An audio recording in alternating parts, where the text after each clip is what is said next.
All right. How you doing, Derek? Doing really well, man. It's a pretty chill Monday here in Wisconsin. So, hey, Yeah, same here.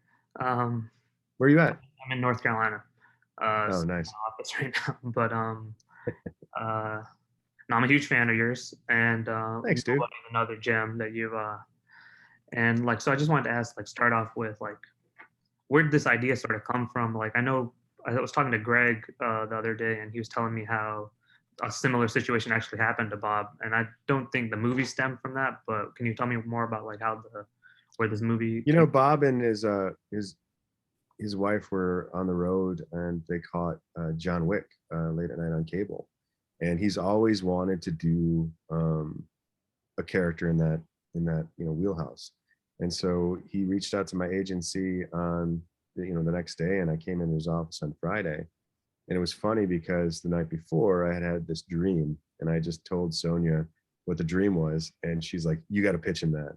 And the dream and the pitch was the way the movie opens, with the beaten up at the table, the kitten, the can of tuna, and all that kind of stuff. Mhm. I had no idea where those things were going to go. So we had to, backwards engineer. But we just clicked on our love of that kind of character and that kind of movie. And the other thing too is Bob's just not a cynical cat. He's a realist, but he's like me. He likes a silver lining. He likes hope. And so it was really important too that the characters around him, most especially his wife and his children, his father and his brother, there's just detachment. He still loved all of them, but then at its core, it's about a guy trying to figure out just who he is, and that's the characters we love. So, and to that point, he wanted to do his own stunts, and he worked his ass off, and that's him on screen. Yeah, it's and no, he did amazing. And then, like you said, you're making this sort of connection, and like with John Wick as well. Something I noticed is like my mom, like this is not in her wheelhouse, but she loves these movies. Like she does not move like John Wick, Nobody. She was completely engaged, and so like these audio, like typically like when you think of an action movie, like say like Rambo or something, it has a specific audience. But John Wick, Nobody, they're connecting to like a whole new like audience, a whole new like much more universal. So like when you're approaching that as from like a writing standpoint, what's your sort of approach to like humanize these like larger than life sort of characters? Well, I like, a lot of people will say, let's create an anti-hero. But to be honest, they're a hero with a 3% perspective shift. And, this harkens back to the old Westerns where badass walks into town, and the first person to run up to him is a little kid or an old woman or a dog, because innately they understand that he is good. Like he has a moral compass. Like he could be a stone cold gunfighter or whatever, but at his heart and soul is a man or woman who just kind of operates by the rules of noir. Like if you're in his life, he treats you very, very strictly. But if you're outside of it and a good person, dude, he'll reward accordingly. And so I always look at it that way, and also, when you look at the characters that I grew up from, your Magnum PIs to the Indiana Jones and James Bond, and like there's so many of them. You kind of loved them. They looked like your favorite uncle, your dad, who you wanted to be, emulate, replicate. Yeah, and so like when all your films are like super action heavy, um, how do you write a good action sequence? I know like it's all about like there's execution that's involved too with what Ilya and like Chad Stahelski and everyone David are doing, but like how do you put that from pen to paper for them to like get the right like what you're seeing in your head and realize that on screen? I mean, a lot of times in screenplays that, and I would even say in the third act of Nobody, because we were in crunch time, I think in the script for that, it was 4 lines of really kick-ass action scene. I got to go back to act 2 because that's where we're spending our most time with it. And so when I saw the third act for Nobody, I was the one giggling, going, oh, because I didn't know what was coming, right? But in everything else, a lot of the time is you want to get you want to just have the dance on page. I didn't have everything that they had. They used some of it, but it's enough to see the seeds that are brought to harvest in regards to these sequences that you just giggle. So I want to make sure that the screenplay reads well, as well as being a template and like a blueprint for what is to come. But for when you look at action, I love that the best action scenes are intimate. It's a small confined space. Even if you're falling through starships and going through dimensions and stuff, if the focus is on the two characters beating the shit out of each other, then you're doing something right. But I would also say that the best action, it's a character beat. Like there's no wasted action for action's sake in these things, because we spend a lot of time making sure that it's part of that character's evolution, and it's part of his hero's journey. And I think the cat's out of the bag now that you're already like early stages of sort of writing a nobody sequel. And I know you can't like I don't want you to give anything away, but could a sequel possibly turn into more of a family affair? Because like you have RZA, you have Christopher Lloyd, Connie Nielsen, um, who are all like really awesome actors, and of course Bob. So like, is that something that you maybe want to strive toward or could see yourself? Honestly, with Becca, his wife, like that's where we're kind of like, I want to, I want to see a little bit more of her, right? And then as soon as you say that out loud, you're like, yeah, but I want to see RZA, and then I want to see Christopher Lloyd, and I want to see these kids and see what they do. In my head, it never becomes like the Avengers, right?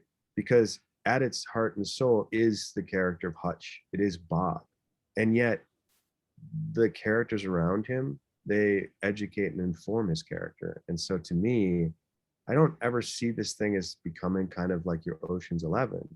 But like looking back at Bond, when Q shows up, he stole the show. When Felix Leiter showed up, he stole the show. When M showed up, he stole the show.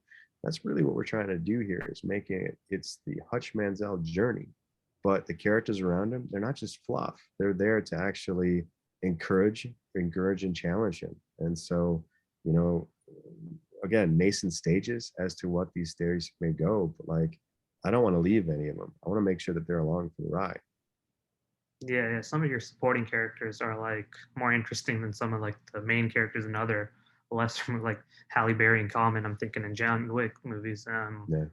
And then so you've kind of like I spoke to Chad about this when John Wick 3 came out, and like ultimately when you think about it, like these heroes, their journeys end with their demise unless like, Keanu or Bob stop deciding to make these movies.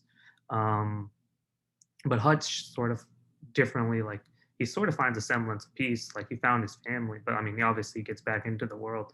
But like when you're like mapping this out, like initially you're just starting from one film, as they like bridge into like sort of franchises. Are you do you see like an end game, or like does it have to end in death? Yeah, it's always a tough question, because on both of those, I never really gave much thought. The ultimate is still Shane. You watch that movie as a kid, Mhm. and he rides off in the sunset. And you're like, oh, it's a standard Western. Then you watch it as an adult, you're like, oh, Shane's dead. But I think too, I I think that it's like the best showrunners out there for TV. You begin with something in mind, but then suddenly the cast comes into play, or someone says something random on set, and you just have to be malleable to the point of that's better. So the idea that I have a locked in ending for any of these characters, never, man. And yet at the same time, when it gets there, it'll get there the way it's supposed to go. And that's what's been a joy in working with a guy like Keanu and a guy like Bob, is they spend just as much time on the elements of the script that have nothing to do with their own dialogue, because they know the world build is what brings us back to that character that they've inhabited. Yeah, and then so like you also got to work on like you're when did you're still working with 87 North and 8711. Yeah. Like when you kind of I don't know if you're how involved you are with John Wick Chapter 4, but it seems like you've kind of stepped away and like moved in your own direction, or like when did you know it was time to sort of step away from that franchise as like the sole screen? I mean, when you look at the history of screenwriters in Hollywood and when it comes to the things they've made, like at a certain point, it becomes bigger than them. Yeah. And, my whole thing and everything I do is just making sure that the praise is there. Like I wouldn't be there without that. And I wish you nothing but love. And yet, then you also look at something like Nobody, which came out of a conversation with Bob Odenkirk, who I've loved in any number of capacities for years. But then suddenly that goes. And like, I don't ever want to feel like I need to have my claws in every little thing. But more importantly, just like blessings upon, like I just want these things to succeed because I want to watch them. I write what I watch, and in many ways, it's just kind of like they're all sacrifices to the old gods of the 70s and 80s. because that is the kind of movie I raised. And now to actually do it to this kind of audience nowadays is a challenge, but it's just so fucking fun, dude. So when you look at, Falcon Winter Soldier and a lot of the other things that I've got in the works and that will be announced soon, I get to play with, I get to do cool shit with cool people. I think come the end of it, that's what it's all about.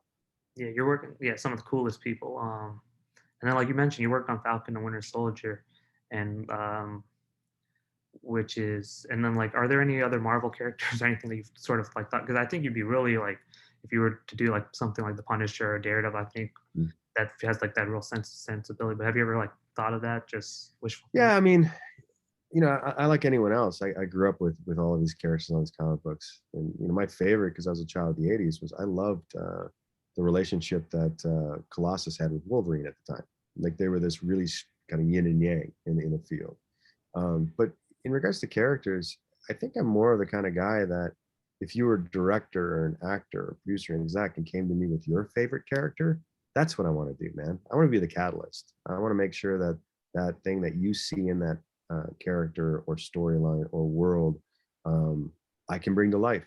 That's much more exciting. I honestly don't have like one character that I Yeah, can't wait to do this guy.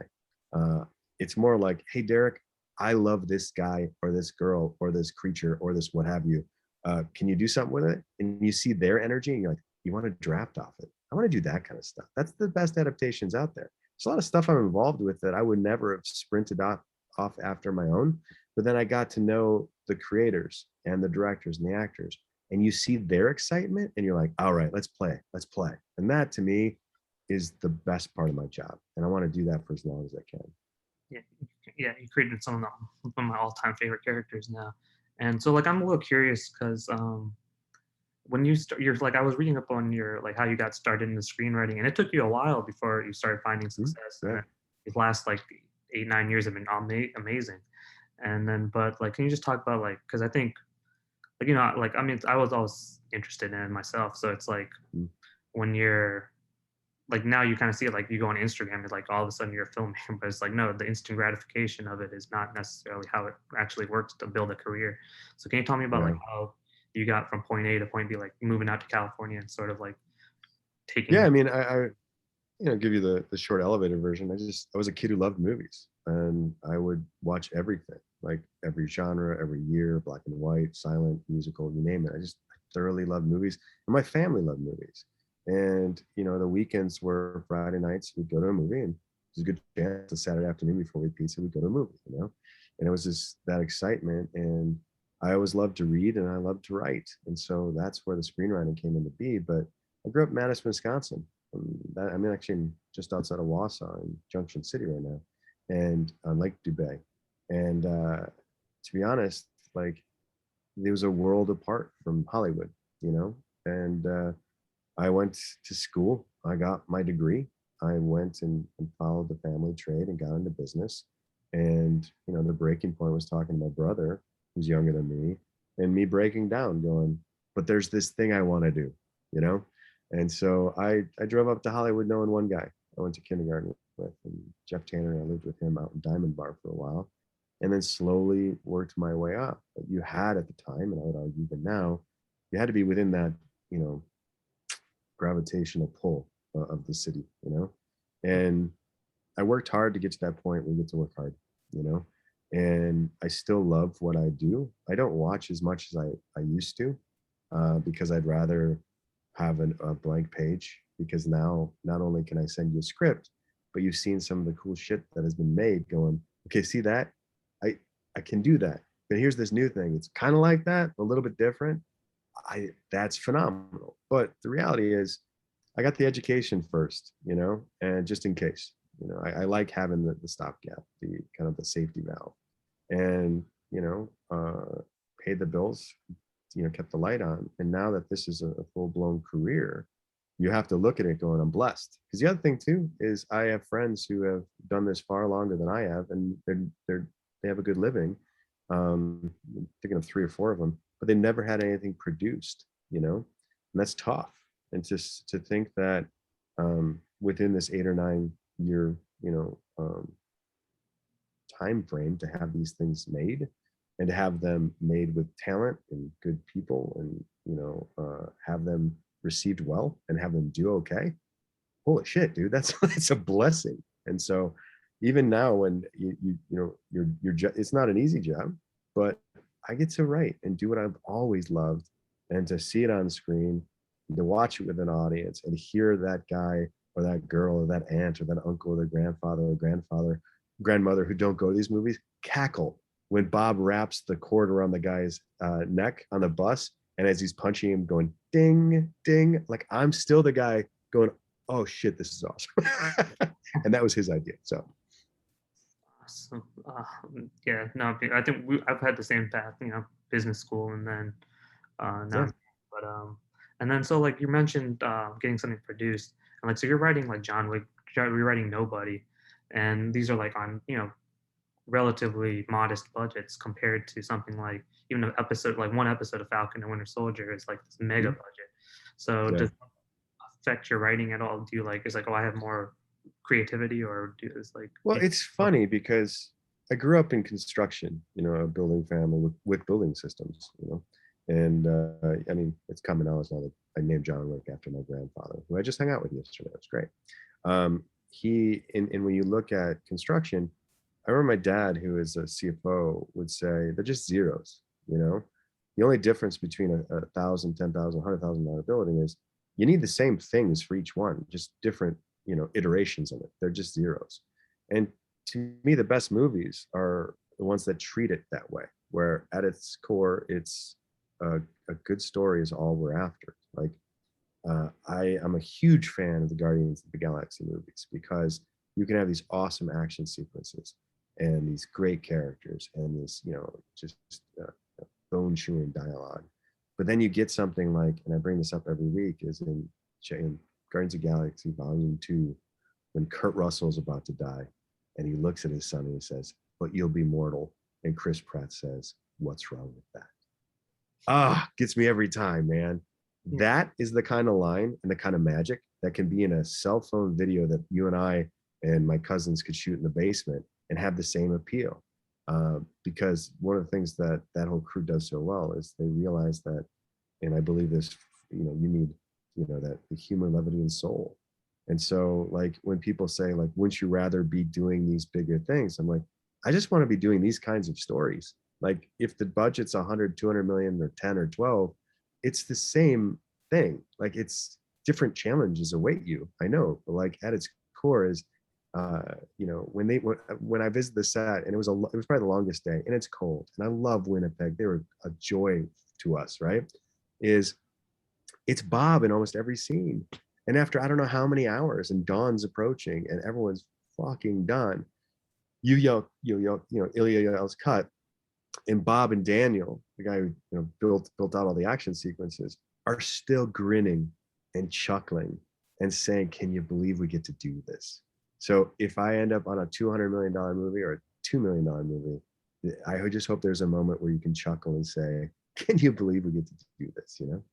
yeah.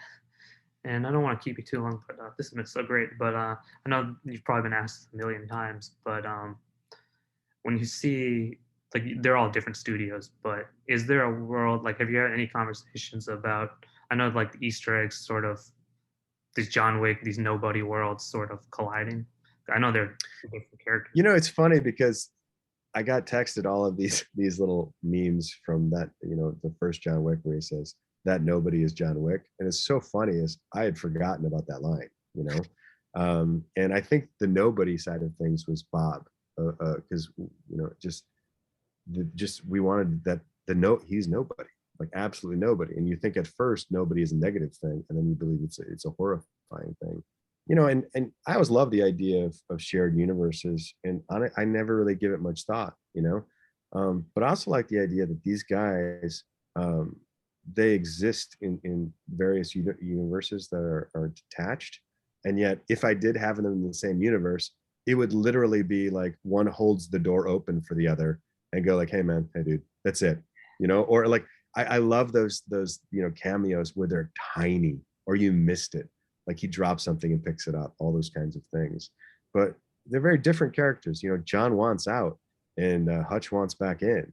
And yet that yin and yang of it all, I kind of wonder what the next iteration of that kind of character will be doing outside of those two, and if it's a semblance that both are far removed, you know. So my whole thing is I just hope John and Hutch get to play for a long time, and then when you look at the worlds that they are building out alongside him, you know, you can splinter off a character and follow them for a while, you know.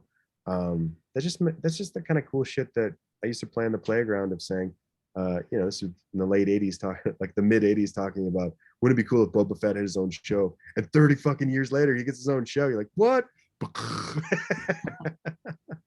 So in that respect, man, I don't know if they do or not, and I hope that if they should they, they're back to back against the greater evil, you know. That'd be awesome. That'd be awesome. On one last question, but hope you don't mind. But the Continental and Ballerina are two things I know you're developing. Can you tease anything about either of those projects? No, and you know, I'm involved with the Continental. I mean, Shay Hatton, who's an incredibly talented writer, you know, he wrote the Ballerina as a spec, and it was based on his love for John Wick, and they swept in and they're making it part of that universe. And I couldn't be happier for him. And he's seen a great deal of success here with Army of the Dead. So, you know, the Continental TV show, I know, you know, I know one of the directors involved, and it's just this sense of giddiness. Like, you get super excited on anything in life when it's a world that you dig as an audience member, and suddenly you see they're doing a show, an animated show, a podcast, a video game, and you hope for the best. And knowing the crew behind these things, they'll deliver, you know. But the funnest thing right now is, dude, nobody got theatrical in a time when we thought it was going to be, you know, with a little engine that could, and then to actually hear today that I think we're available for digital today, and then Blu-ray and DVD tomorrow. And I'm getting all these texts from friends and families that can't wait. It's exciting. So when you hear something like Ballerina and John Wick 4 and the Continental and any number of iterations based on something that you, myself as a writer, who was not destitute, but going, what the hell am I doing with my life, and handing a script to Sony going, is this the one? You know, like, is this finally going to be the one? And it was. So, you know, nothing but blessings and joy upon them all. Awesome, man. No, thank you so much for your time. I really appreciate it. I've wanted to talk to you ever since the first John Wick. So this has just been awesome. Thank you so much. Dude, my pleasure, man. Appreciate it. And I can't wait for more people to see your film, man. I can't wait. Good to hear, dude. Awesome. Thank you so much, Ron. Thank you. Appreciate it. Have a good Dude, one. have a good one, man. You did.